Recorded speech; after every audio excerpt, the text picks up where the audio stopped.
Nopeming by Isabel Williams and Lila Cambin, Period 4.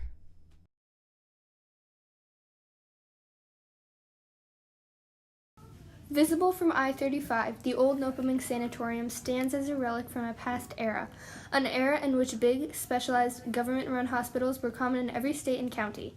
The old sanatorium has a rich, dark past. Over 3,000 deaths have happened on site, including a murder-suicide on Mother's Day of 1940.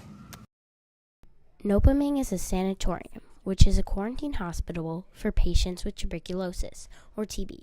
TB is a disease of the lungs, and it is caused by a bacteria called Mycobacterium tuberculosis, or MTB. Tuberculosis is spread through the air, so when a TB carrier coughs, sneezes, or spits, it can be spread to others around them.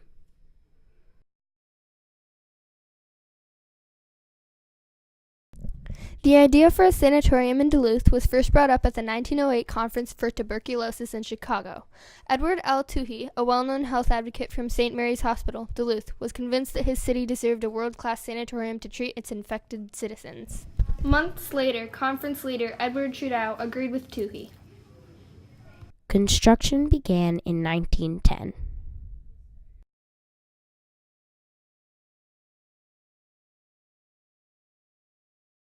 Carriers of pulmonary tuberculosis arrived at Nopeming in May of 1912.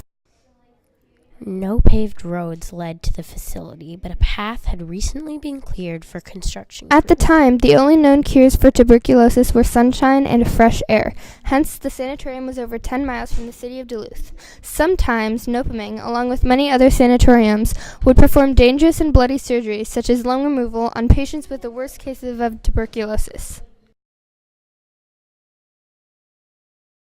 The infamous fires of 1912 hit Nopeming hard.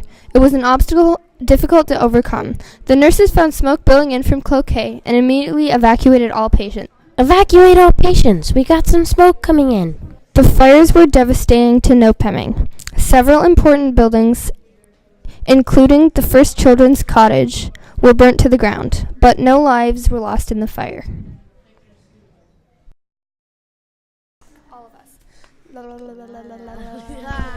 In the years following, the sanatorium became so crowded that it was necessary to house patients in tents. In 1930, Nopeming got new equipment rooms as well as supplies. The new medical advancements included chemotherapy. In 1930, the name was changed to the Nopeming Care Center. In 1971, the Nopeming Care Center officially became a nursing home. The transition was caused by loss of funds, and all living tuberculosis patients were transferred. Various historical buildings from the property's time as a sanatorium were demolished, including the Hart House, the Trudeau and Wilcott's Annex, and the Children's Cottage.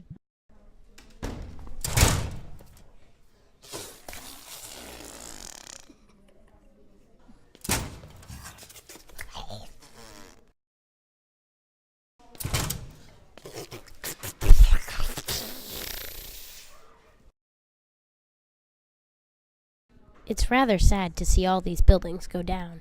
Especially the Hart House. I'll miss living there. The nursing home operated until 2002. It was then involved in a multi-billion-dollar Ponzi scheme. Much of the property was donated to Orison Inc. in 2009. Since then, the property has remained virtually abandoned. They say Nopeming is haunted by the ghosts of those who died on the ground. What on earth was that? A sheep way out here in the woods? That sure is odd. That's dumb. It's just the wind or somebody's dog. Nopeming was featured in Ghost Adventures in 2006. A low-end horror movie was also filmed on site. It served for 90 years as a sanatorium and a nursing home. It cured many cases of tuberculosis. This story is true and magnificent. It opened in 1912 and closed not only in a different time but a different era. As you can see, Nopeming has a rich past indeed, surrounded by tragedy, rejoicements, and folklore. The end.